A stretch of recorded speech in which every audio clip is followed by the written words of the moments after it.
Hello and welcome to ICDD's InSession webinars. Soon you will hear Justin Blanton, ICDD's Manager of Engineering and Design, present new features in the 2023 Powder Diffraction File. Please remember to visit icdd.com for information on future free webinars, educational events, product information, and to purchase ICDD's databases and software. Thanks for joining this webinar. My name is Justin Blanton, and I'm the Engineering and Design Manager here at ICDD. And I'm going to talk about some of the new features that you'll find in the 2023 Powder Diffraction File. So this is the PDF databases that are now released as of this month. One of the first things that you'll see is that we've actually added a new user interface feature, and this is a new compact toolbar that allows you to see more information, which is particularly useful for small screens. Now, a lot of people these days are working from home, or maybe they're working from a remote location, or maybe they're in the office, but they're still using a laptop. So this actually gives you a lot more vertical space when you're using the database. And throughout the presentation, I'm going to be using the new compact toolbar, so you'll be able to see it in action. So some of the new data mining features that you'll find, and with the PDF database, data mining is actually a pretty large component of the software features. So for this year, we've added a new subfile, and this subfile is called metal organic phase.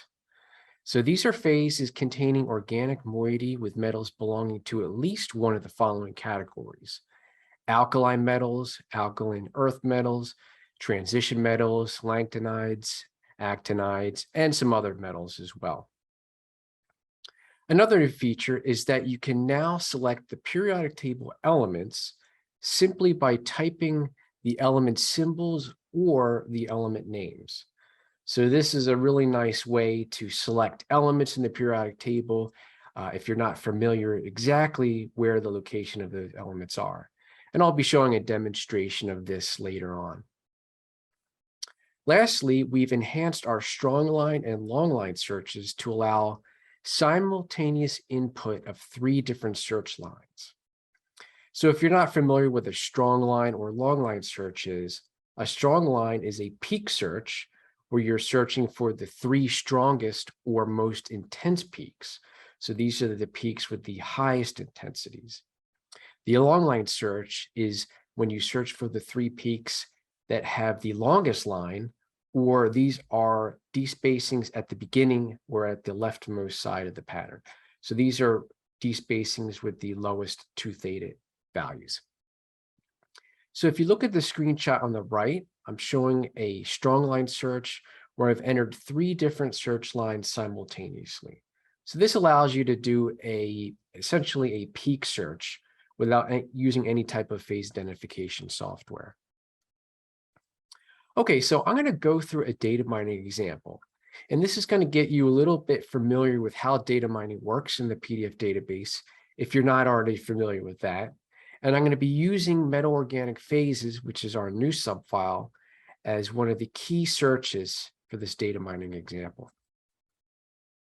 So here is the search window, and you'll see at the top left, we have our subfile searches. So for this particular example, since we know the material that we're researching is a metal organic material, we simply will click the metal organic phase here. Now I'm going to put a pointer option so I can use the laser pointer here, and you can see that metal organic phase is selected as the subfile. So it's very easy to select from the subfile list. Now let's say we've performed some type of XRF analysis. So we have an elemental analysis, and we know that the materials that we're researching have the following elements: carbon, oxygen, hydrogen, and indium. So we simply select those 4 elements on the periodic table. Now for the third search criteria, let's say that what we're working with was analyzed under ambient or room temperature conditions. So in this example, we would click ambient here as the environment search filter. Now, let's say we want to have patterns that have atomic coordinates. Now, why would you want to include patterns that only have atomic coordinates? Well, if you're doing a Rietveld refinement or some type of quantitative analysis that's based on having a starting model of atomic coordinates, then you need patterns that have atomic coordinates.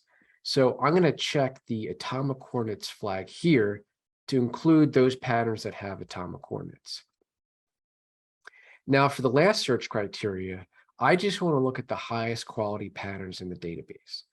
So I'm going to just select the star patterns here because those are the patterns with the highest accuracy in the database. So in my data mining example for metal organic phases, I have all 5 of these search criteria selected simultaneously, so you can see that. And then once you have your search criteria selected, then you would click the search button to perform the actual search and get your search results. So before we do that, I'm going to show you kind of what happens behind the scenes. And I'm going to show you how these numbers of entries actually get filtered down as you do your data mining search.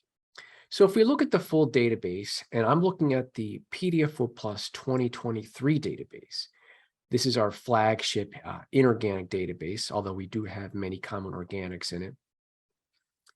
This database has 480,309 total entries. Now, once we add our first search criteria, which is for the new subfile, metal organic phases, we're now down to just 29,903 entries. So just right off the bat, we've been able to narrow down to a much smaller set of entries using just one search criteria. Now, once we apply our elemental filter using the periodic table search, so this is including the patterns that have carbon, oxygen, hydrogen, and indium, and no other elements, now we're down to just 18 entries. So you could probably even stop at this point if you wanted to, and then manually go through these 18 entries, because 18 is a much more manageable number of entries to look at than 480,000. However, we're going to refine our search even further. So we're going to include our environment search, which is selecting patterns that were taken under ambient conditions. So now we're down to 13 entries. If we look at the entries that only have atomic coordinates, now we're down to 9 entries.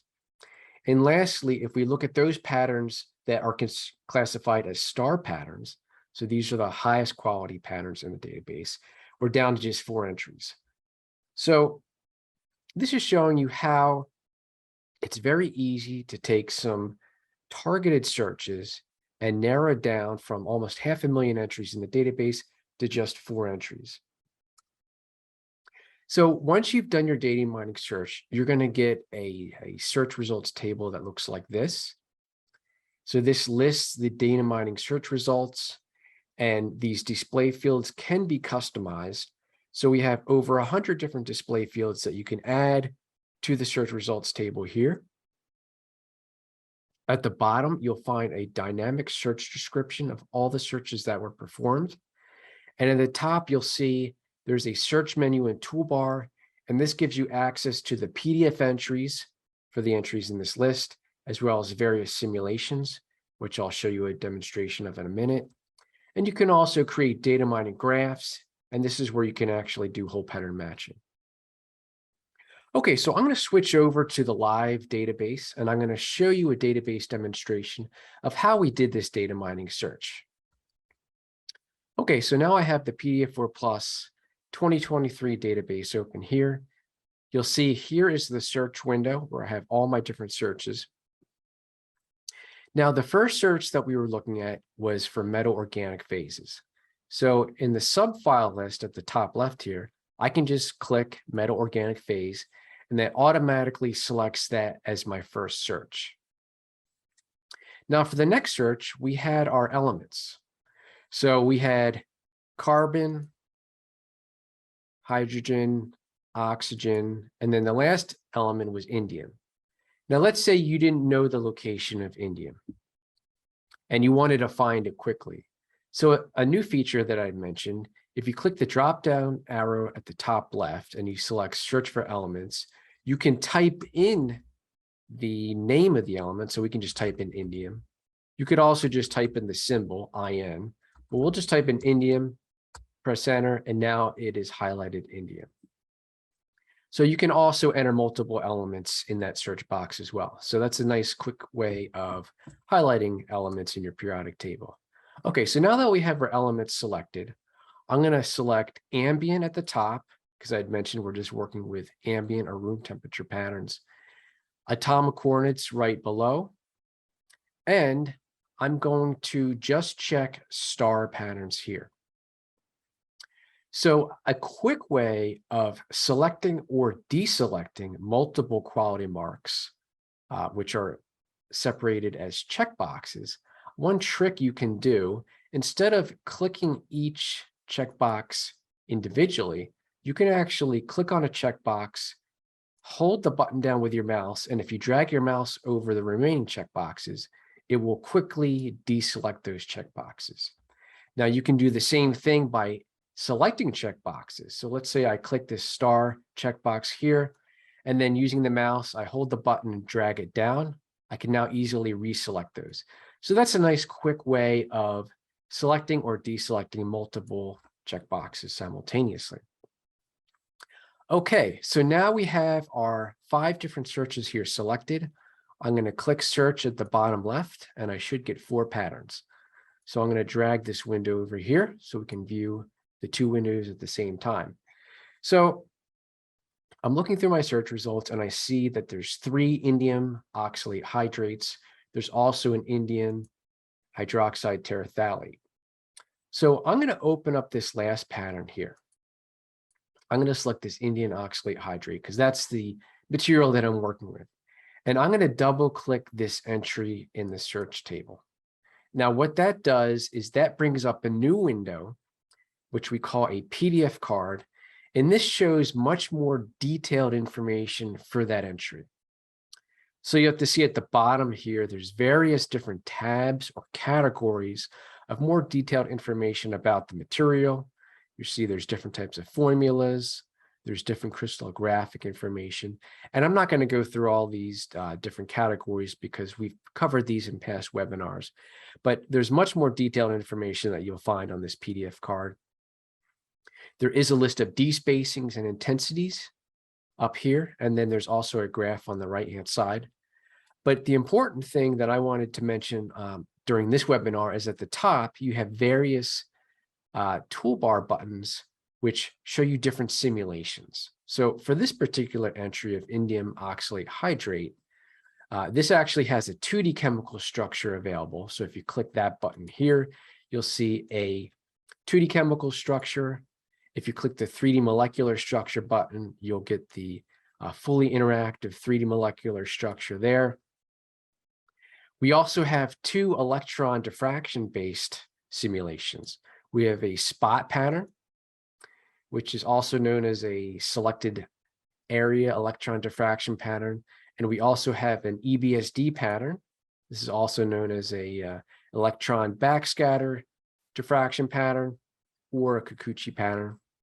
So there's various different simulations and tools that you can access from the PDF card. So I'll close these. And lastly, I'll show you that if you do want to open up the standard powder diffraction pattern here in a new window, you can click the simulated profile button here, and I can expand this. And here is a typical X-ray diffraction pattern. This is simulated from the atomic coordinates. All right, so that's how you can use data mining. And in particular, I wanted to emphasize using the new metal organic phase subfile for searching for metal organic phases, and how you can use that to get entries in the database that you might be researching, and how you can essentially simulate various patterns or simulations for that entry. All right, so I'm going to go back to the presentation and show you some more new features. Okay, so we have a lot of graphing options in the database. You can do data mining graphs, you can graph diffraction patterns. So one new feature that we've added is that we've expanded the ability to drag and drop various components into the program, but also drag and drop components from within the program to other components. So you can now drag diffraction pattern files from the File Explorer directly into the program. And I'll be showing an example of this. You can also drag PDF entries from any search results table to a diffraction pattern window. And when I say any search results window, there's actually various different search results windows that you'll encounter in the database. If you're doing a data mining search, like I did on the right-hand side screenshot, you can drag any of those entries to a diffraction pattern window. But if you're doing phase ID, let's say you're using SIeve Plus and you're using phase ID, or let's say you're doing a microanalysis search using the microanalysis module, you can drag entries from those search results tables as well. So if you look at the screenshot on the right, I did a data mining search. I was looking at bioactive materials that were classified as depressants, and I took 3 phenobarbital entries. You can see that those are highlighted there, and I dragged them from the search results table into a new diffraction pattern window here using the mouse. And again, I'm going to show you an example of that in this database demonstration coming up. Okay, so some more graphing features. You can now quickly switch between simulations and raw patterns using the quick settings pane. If you hold the shift key at any time, you can then view the XY coordinates of the mouse cursor position in real time. And also we've added some new exporting options. So you can, in the right-click menu, you can now copy the XY data of the graph that you're looking at. In this case, this would be a diffraction pattern. And you can copy that XY data to the system clipboard. And where that really comes in handy is that allows you to copy the XY data to a graphing program or a spreadsheet program. Let's say you wanted to import it into Microsoft Excel. You could import that XY data directly into Microsoft Excel just by copying and pasting it. And then you can easily create a graph in Microsoft Excel based on the XY data of the diffraction pattern. Okay, so let's do some more database demonstrations. So I'm going to demonstrate the drag and drop feature. And then I'm also going to demonstrate switching between a simulated and PD3 pattern using the quick settings pane. Okay, so now I'm back in the database here. So what I'm going to do is I'm going to open the File Explorer. And you can see the File Explorer is open to a folder where I have various different files. Many of these are diffraction patterns that I was using for analysis. So in this example, I'm actually going to take a SIeve. So a SIeve is a file which stands for crystallographic information file. And it's an open format. It's very popular in the crystallographic world. So what I'm going to do is I'm actually going to just click and drag this file from the Windows File Explorer into the PDF database. Now, once I do that, it asks me, where do I want to import the diffraction pattern? So I can import it as a diffraction pattern for visual analysis, and that's what we're going to do. I could also import it into SIeve Plus for phase ID. So I'm going to select diffraction pattern and click OK. And here's the diffraction pattern. So I've actually imported a cellulose. So what the program is doing here is that actually asking me, do I want to process the data? And in some cases, if you're comparing this to other diffraction patterns you've imported, or maybe you're importing this for phase ID, you may want to process the data. And when I say process the data, I mean, you could remove the background, you could do a peak search, you could smooth the data, you could basically process it to get a list of peak positions. But since we want to import this data as is, because we want to compare it to other raw patterns in the database, I'm not going to process the data. So I'm going to unselect process data here, and I'm going to click the import button. And now we've imported the cellulose pattern. as a new diffraction pattern. So I'm going to just expand this. Okay, so then the next thing I'm going to do is I'm going to do a data mining search for cellulose patterns that have raw diffraction data. So very easy to do this in the PDF database. So in the name search, I'm going to just type in cellulose. So this is going to search all the various name fields for the word cellulose. Then I'm going to click the raw diffraction data checkbox right above here. And then I'm going to do a search. So this is now showing me all the patterns that are classified as cellulose that have raw diffraction data. Now I can easily sort this by the compound name, and I see that there's a cellulose 1-beta pattern right here. So a very easy thing you can now do, as I'd mentioned, you can drag and drop any of these entries to a diffraction pattern window for visual analysis. So I'm going to take this cellulose 1-beta pattern for my search results, and I'm going to drag it to the diffraction pattern window here on top of the cellulose 1-beta pattern that I'd imported. And I'm going to select raw diffraction data for the pattern type. And now you can see I have 2 plots. So let me just expand the window here so you get a better view. The red plot is the plot that I dragged from the Windows File Explorer. That's the experimental data that I was working with. And the blue plot is actually a cellulose pattern in the database that I just dragged and dropped for my search results. So very easy to essentially drag and drop these types of files for visual analysis. Now, one thing you can do, which I'd mentioned, is using the quick settings pane, we can actually change between a simulation and the raw data for the pattern in the database. So you'll see that there's a blue arrow on the right-hand side. So if we click this, it brings up our quick settings pane.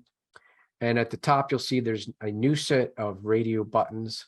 One says simulation, the other says raw diffraction data.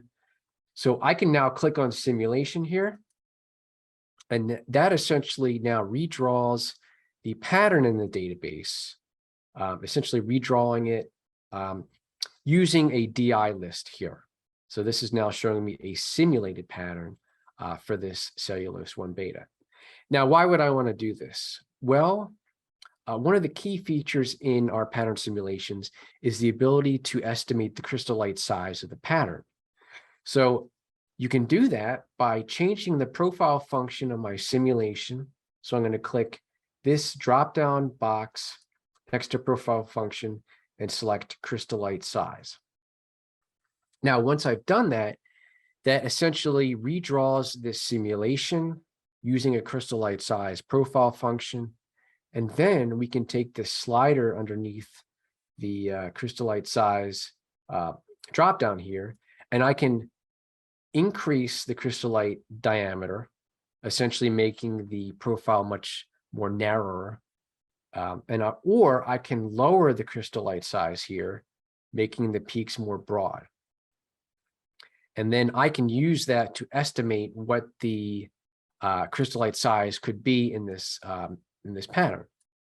You can also change the 2-theta pattern shift. So I can then try and maybe get a closer fit and then redo the crystal light size and get a good estimation of what the crystal light size would be for this. Now you can always switch back to the raw data. So if I click the raw data pattern here, that's going to now redraw the pattern in the database using the raw data. So this is no longer a simulation. This is actually the raw data taken from this experiment. Okay, so that was an example of how you can use some of the new dragging and dropping operations and how you can use them in conjunction with comparing essentially data that I've dragged and dropped from the File Explorer to raw and simulated patterns in the database, and how you can use the crystal light size function to estimate the crystal light size. Okay, so let me go back to the presentation, and I'll show you some more new features. So we've done a lot of work with 2D diffraction over the past several years. Initially, we started adding features for creating ring pattern simulations in the database.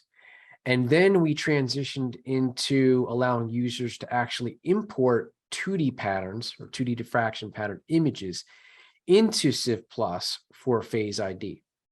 So we've done a lot more work regarding the 2D pattern simulations and the importing regarding those.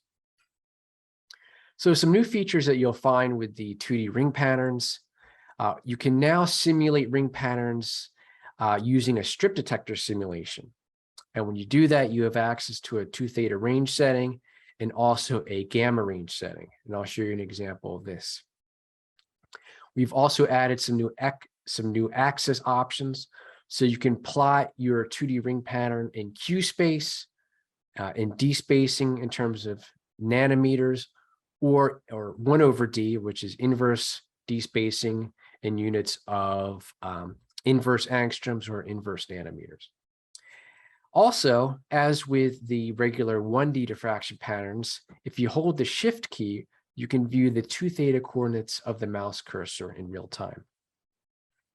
We've also added some new intensity scale settings for the 2D ring patterns. So in addition to a typical linear scale setting, you can now simulate the intensities using a square root or logarithmic scale setting. You can also highlight rings using the mouse, and the color of the highlighted rings is now user definable. We've also optimized drawing routines for faster performance. So simulating these ring patterns, if you're just doing a visual analysis or if you're doing phase ID, it's much faster drawing these ring patterns now. And we've also enhanced the imported 2D images using a new contrast stretching algorithm. So if you look at the screenshot on the right, this is a strip detector simulation of lead arsenic sulfide. Okay, so one of the new features that I'd mentioned is that we enhanced the image contrast setting.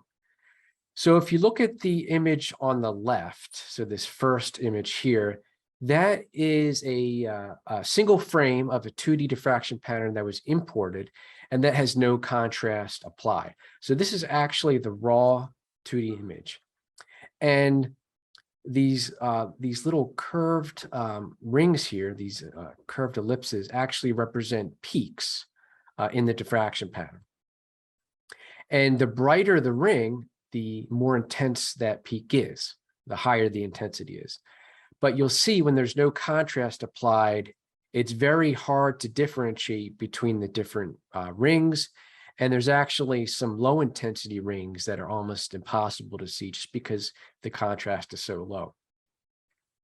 So if you look at the old algorithm that we're using to enhance the contrast, essentially we were using an artificial color palette to bring out the visibility and the contrast of the rings.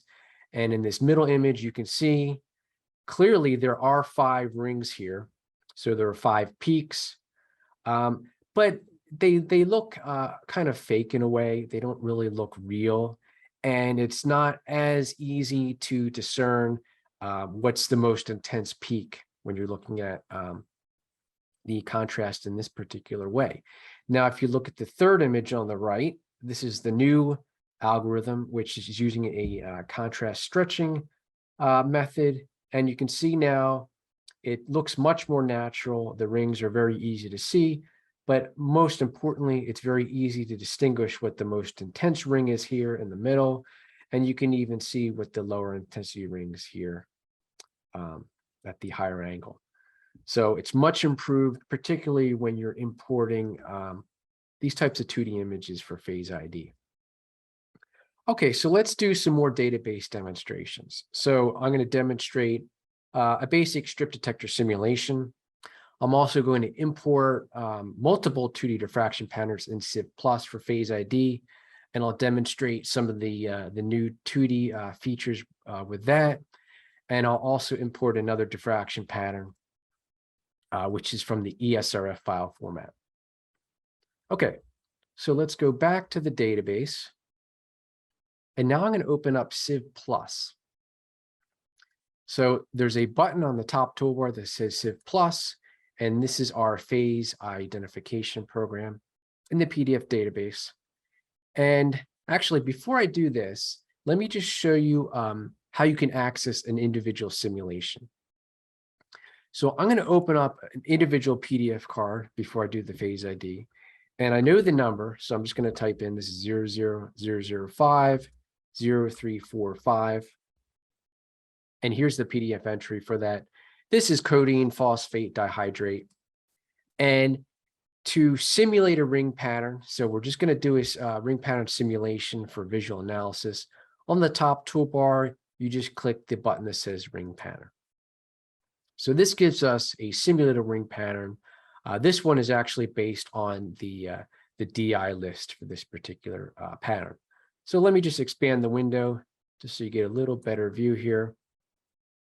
And as I mentioned, one of the new features was the ability to simulate this using a strip detector algorithm. So at the top, you'll see there's two new radio buttons. One says area detector, the other says strip detector.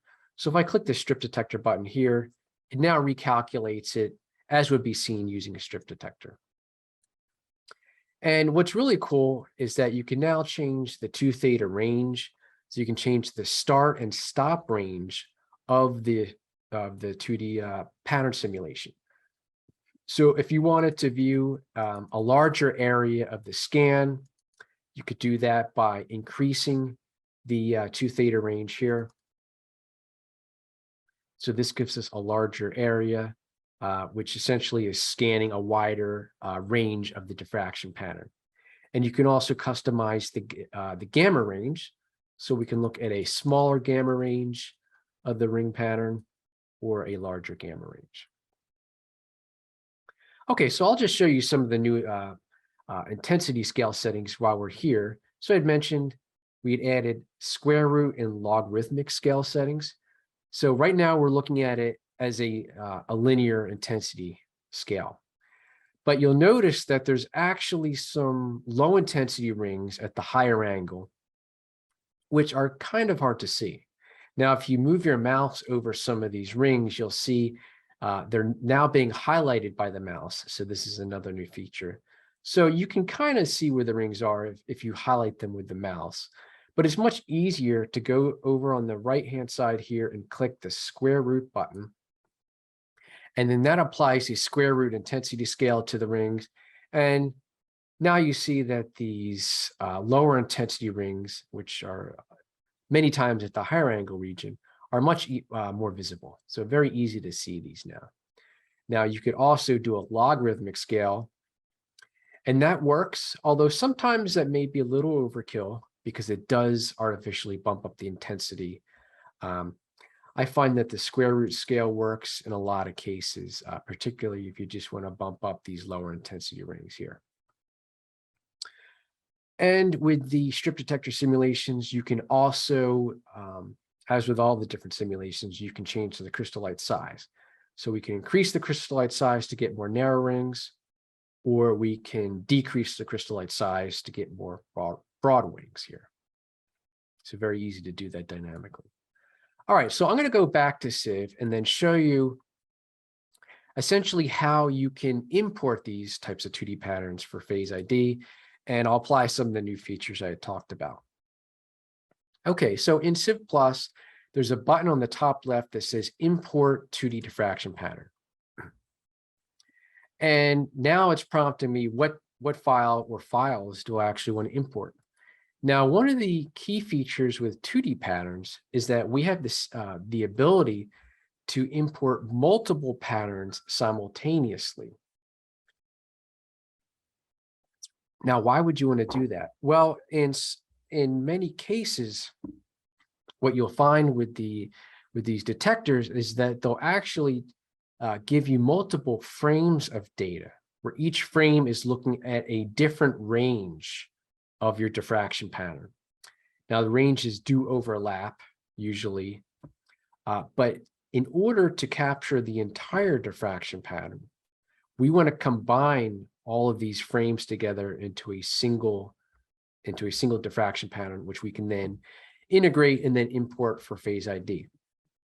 So in this example, I actually have 7 different files. So these are 7 individual frames.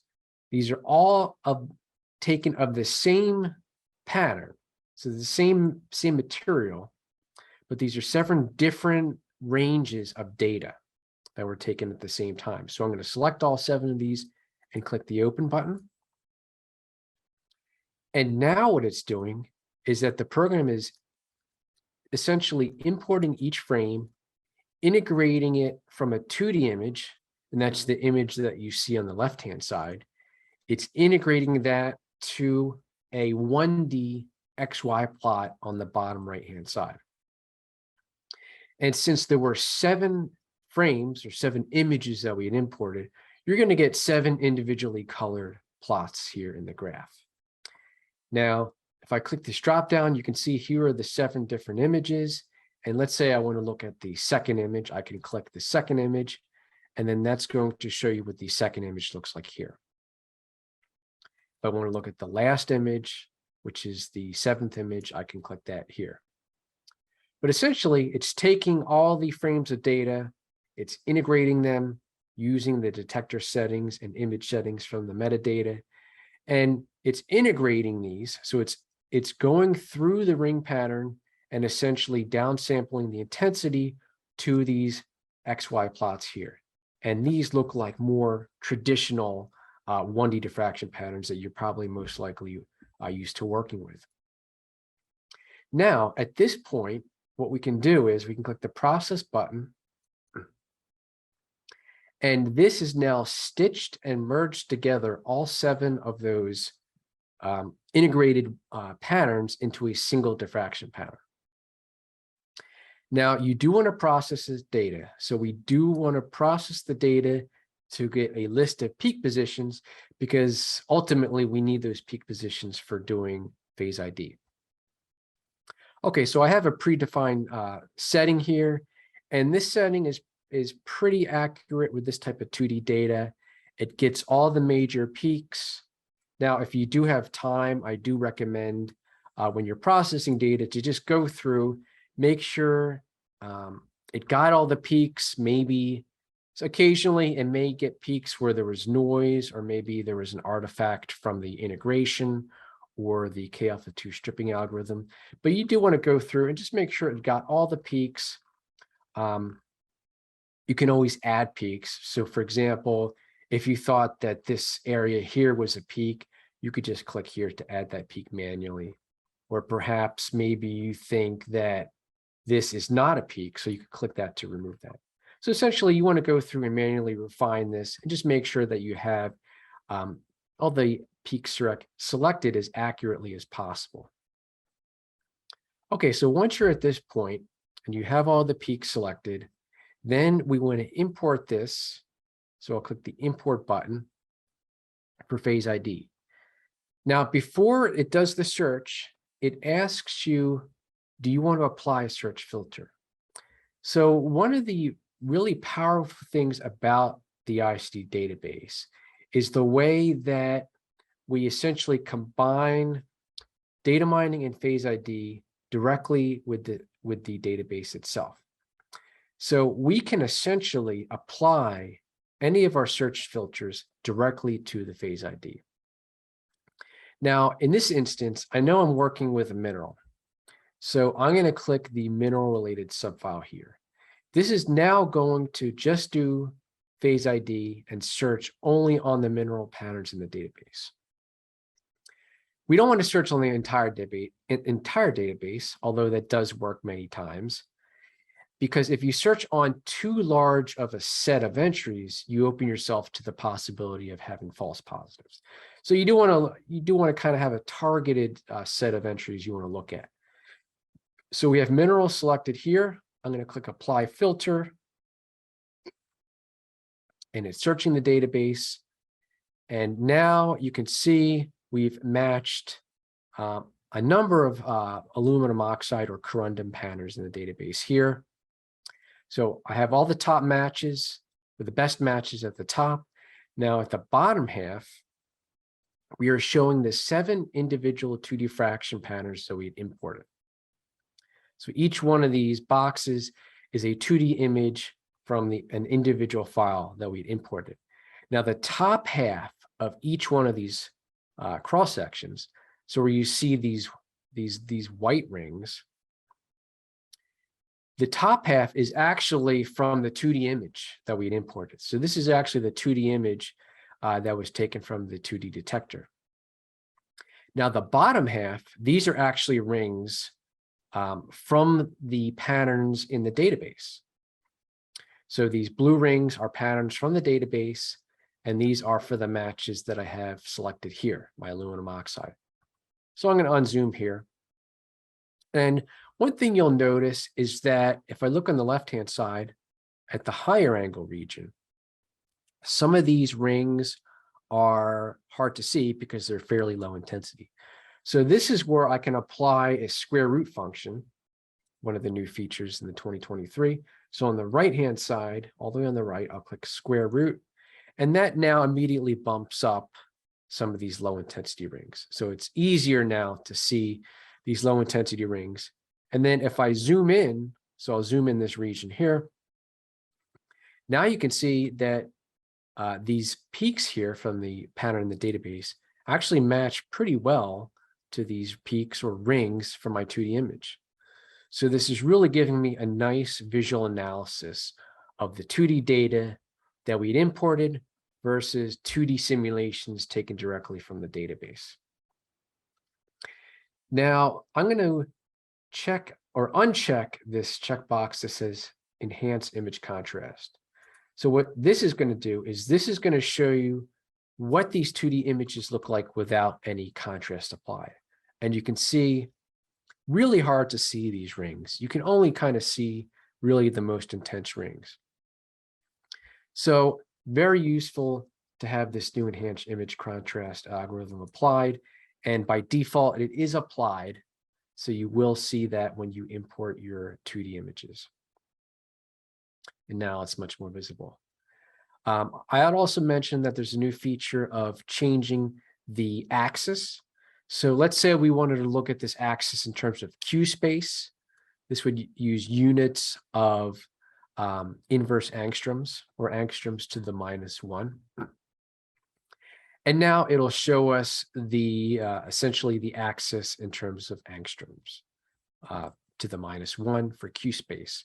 And if we hold down the Shift key, it'll show us the essentially what the Q space value is for the mouse at any given point. So very useful to seeing where different peaks are located on your 2D image. Now, as I had mentioned before, you can dynamically change the crystal light size for these 2D patterns. And this will actually change the crystal light size for all 7 simultaneously.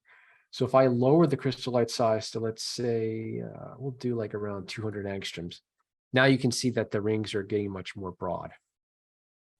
We could even do it even lower. So we'll do it at about 100 angstroms. Now they're very broad. Now, you can always go back to your 1D view. So if you're more comfortable looking or analyzing using traditional XY scan data or 1D patterns, we can always click on the 1D patterns tab here and go back to the 1D view.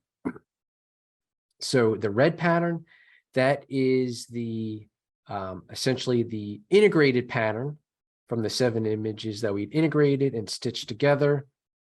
And the blue pattern is a simulated pattern in the database. And we can go here and actually change the crystal light size to better match our data.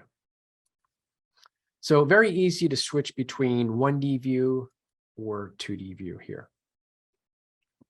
All right, so I'm going to do one more demonstration of importing 2D ring patterns to show you some of these new features. Now, in this case, I'm just going to import a single 2D image. So I'm just going to select one file.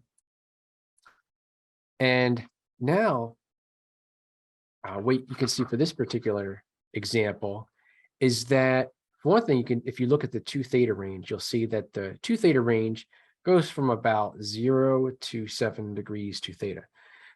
So right off the bat, we're working with a low angle pattern. And this actually happens to be a low angle standard. But if you look at this first peak here, you have this giant hump. And this actually corresponds to this brightness at the beginning of the 2D image. So this is actually from the beam stopper shadow. Now, we don't want to import this pattern as it is integrated here, because it's going to find a peak here, which is not where a peak is located, and it's going to negatively affect our search match or phase ID. So what we want to do is we want to allow the user to essentially exclude this beam stopper shadow. And to do that, you simply click the Integrate Sector button under Integration. And then this allows you to now click and you can drag the actual sector of data that you want imported.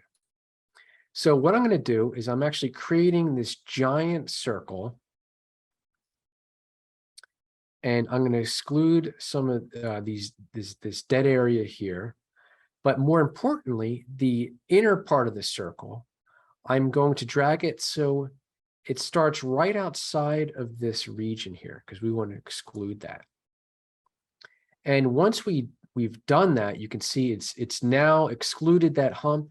And now we have 4 clearly definable peaks. So from here, we'll click the Process button. And now we have our diffraction pattern, and I'm going to select some process settings that I have already set up in advance. And you can see it is selected, it actually selected 5 peaks here. Now, since I don't think this is actually a peak, this could be some artifact from noise, I'm just going to uncheck this peak here. So we got our 4 clearly definable peaks. I'm going to click the Import button. Now for this example, I'm actually going to search the entire database. So if you do want to search the entire database and not apply a search filter to the phase ID, you will click the button that says Don't Apply Filter. Okay, so now it's searching for this pattern in the database, and it has found the top hit, which is silver behinate, and that is a low angle diffraction pattern standard, and that is the pattern that we had imported. So it correctly found the best match. And you can see that we actually have a extremely low crystallite size. So that was selected from our previous example. So I'm going to increase the crystallite size back up to around the 750 angstrom region. And I'll zoom in so you can get a better idea of how the 2D image pattern matches to the 2D data from the database. So here's our first peak, and let me change this back to 2 theta. So we got our first peak. This is at 1.514 degrees, and here's our second peak at 3 degrees. We also have our third peak at 4.5 degrees 2 theta. So very easy to see the visual analysis between the 2D image that we'd imported and the 2D pattern, which is the blue pattern from the database. As I had mentioned before, we can go back to the 1D view, and I will increase the crystallite size back up to, because this has a higher crystallite size, around the 700, 750 angstrom region, because this is a nice crystallite size match. Okay, so that was some examples of how you can import the 2D patterns and some of the new features associated with that. All right, so let's go back and I'll show you some more new features. So in last year's release, we added an extension app for the selected area electron diffraction patterns, also known as spot patterns, also known as SIeve patterns. Now for this year, we've added an EBSD extension. So as I mentioned, there's 2 different types of electron diffraction simulations you can do. In the database, you can do this. You can do the selected area or the electron backscatter patterns. For this year, we now have the extension app for the backscatter patterns. And then this is designed to plot K patterns, which are Kikuchi and Kossel patterns. You can toggle between the mnemonic projection and stereographic projections.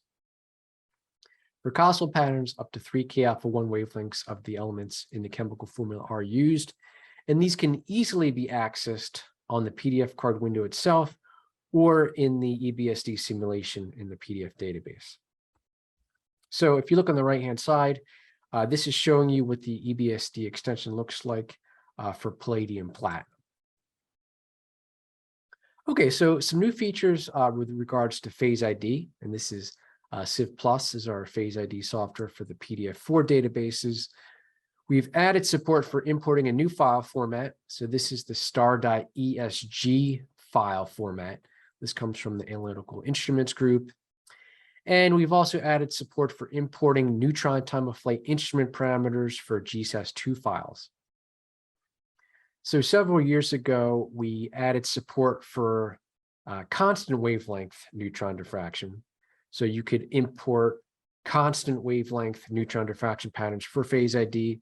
You could also do constant wavelength neutron powder simulations in the database. Then we added support for time of flight neutron. So you could also import time of flight neutron patterns for Phase ID, and you could also create simulations for those. At the time, we had only support for importing instrument parameters for GSAS1 files and for full-prof files. Now, GSAS and full-prof are freeware programs that are widely available, and their file formats that are used for those are open source formats. But now many beamlines are releasing their instrument parameters in the GSAS2 format. One particular beamline, which is the PalGen neutron beamline, they're now releasing all their instrument parameters in the GSAS2 format, so we've added support for that. So if you look on the right-hand side, this is a screenshot of a time of flight simulation of LAB6. And here I'm using one of the GSAS2 instrument parameters. And this comes from the latest PalGen cycle 2022-A. Okay, we've also added a new internal standard. So when you import your diffraction patterns for Phase ID and also for semi-quantitative analysis in SIeve Plus, we've had several internal standards available to the user, but we now have added the new NIST SRM 640F. So if you are using an internal standard in your analysis, you can now select 640F as one of those options. The least squares RIR quantitative analysis algorithm can now use all points, which can give you a more accurate fitting of the data. So in previous versions, we allowed the user to just use the peak positions of the experimental data compared to the phases for the RIR analysis. Now you can actually use each point in the XY patterns. And lastly, the matches filter is now displayed during your search. So when you import into SIeve, you can see this essentially the search description of your matches filter on the window itself.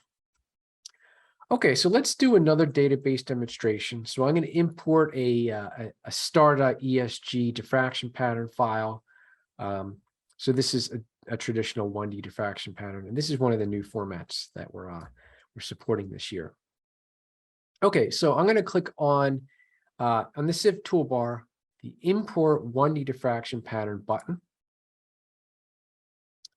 And I'm going to select, this is a silicon pattern. And I'm going to select some predefined settings. And one thing you'll notice, if I zoom in, let's say I'll just zoom in this region here, is that we're actually matching K alpha 1 and K alpha 2 peaks. Now, typically when you're doing Phase ID, you don't want to include the K alpha 2 peaks, but occasionally you'll find file formats that don't contain the K alpha 2 wavelength. So if you don't have the K alpha 2 wavelength, you can't actually subtract the K alpha 2 peaks because you don't know where they're located. So if you knew what the K alpha 2 wavelength was, you could type it in this box up here. But let's say you don't, we'll just leave it at 0. So I'm going to click the import button. And then I'm going to click the common phase subfile here. So I'm just going to look at all the common materials in the database, and I'll click apply filter. And you can see now we're matching silicon patterns in the database. So one thing I like about this example is that even though we included the K alpha 2 peaks, and you can clearly see, I'll just zoom in this one region here. You can clearly see that the red pattern, which is the pattern we had imported, has a K alpha 1 and a K alpha 2 peak. We were still able to correctly match to silicon. And the reason why you can do that in some cases is because we have a search window. So we do allow some wiggle room for your despacing matches. So even if you have K alpha 2 peaks, like we do in this case, sometimes you can still get reasonable matches in the database. Okay, so let me go back and finish up with some of the remaining new features. So this year you'll find we have PDF software auto updates. So updates can be downloaded from the ICDD web server. Updates are checked for during program startup, and that is a user setting. So if you don't want to check for updates during program startup, you can certainly do that. Updates can also be manually checked for by the user. And this is useful for distributing new features and bug fixes.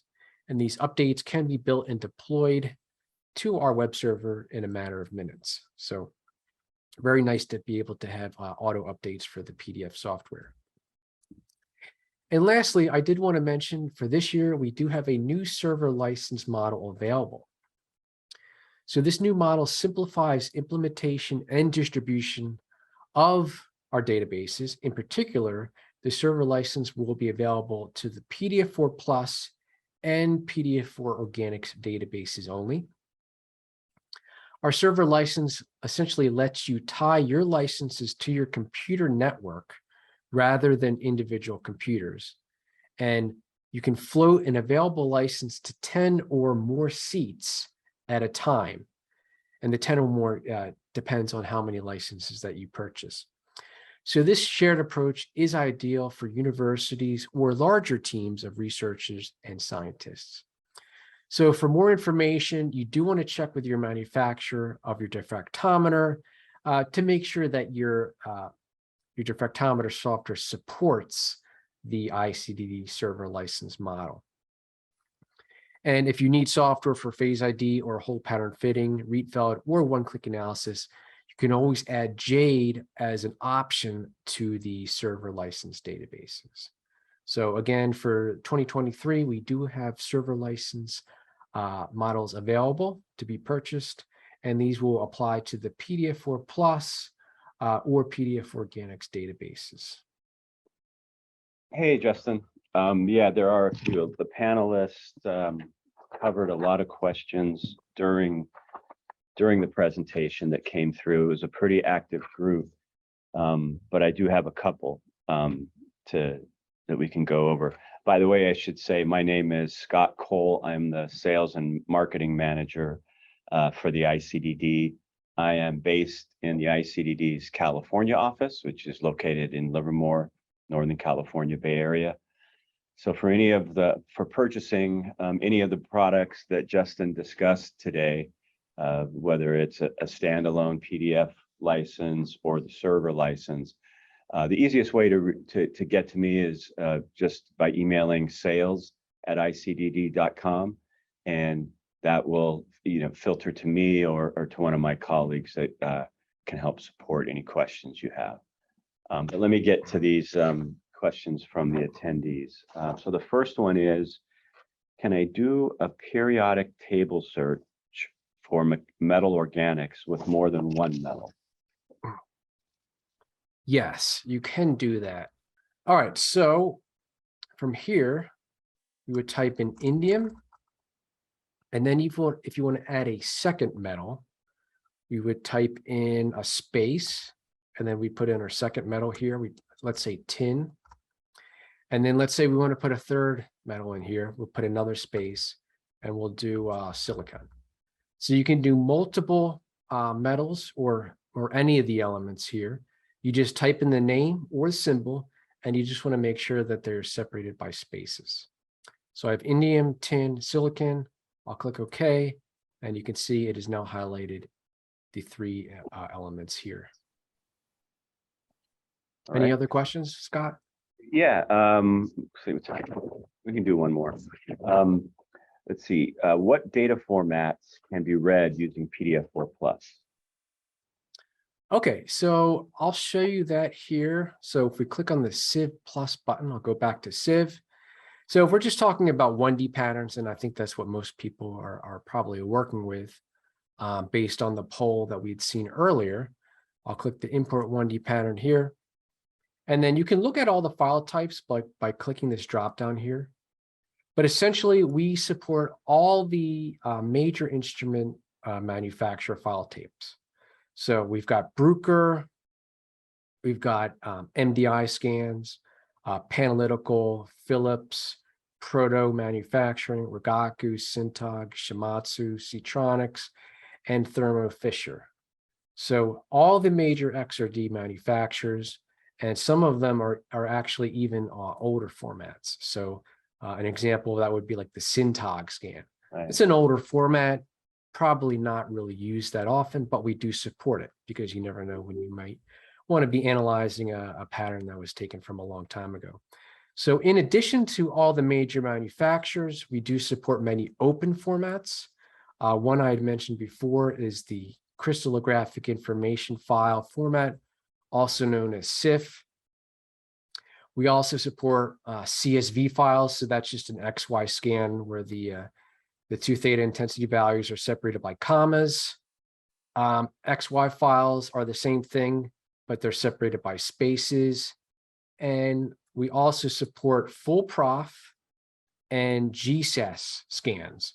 So full prof and GSAS, as I had mentioned before, are open source programs that allow you to do various different types of crystallographic analysis.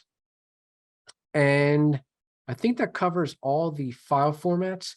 Now, if there's a format that's not listed that we don't support out of the box, what happens is, and I'll just show an example of this. Let me just open up this file here. So this is actually not an actual supported file, but what happens is in the custom format here, so if you look on the left-hand side, you can actually tell the program what the format is. So if you know the column number, where the 2 theta values are, or where the intensity values are, or even if you don't know where the intensity values are, you can actually put in a manual 2 theta series by putting in a start angle and step width. So if we don't support your format, which is pretty rare, but it does happen, you can tell the program what the file format is, the definition of that format, and you should be able to import that. Thanks, Justin. I'm glad you actually brought up the old formats that we support, because you'd be surprised how many calls I get about that. People who have an old instrument that just won't die. These things, these XRD instruments will outlive us all, and we're lucky that the vendors build that that we support build such great hardware. This stuff will be here forever, I think. Yeah. Any case, I think Steph had a little bit of information to end with. I just wanted to say thanks so much, Justin. This was a great talk and much appreciated. Yep. Thanks, Scott.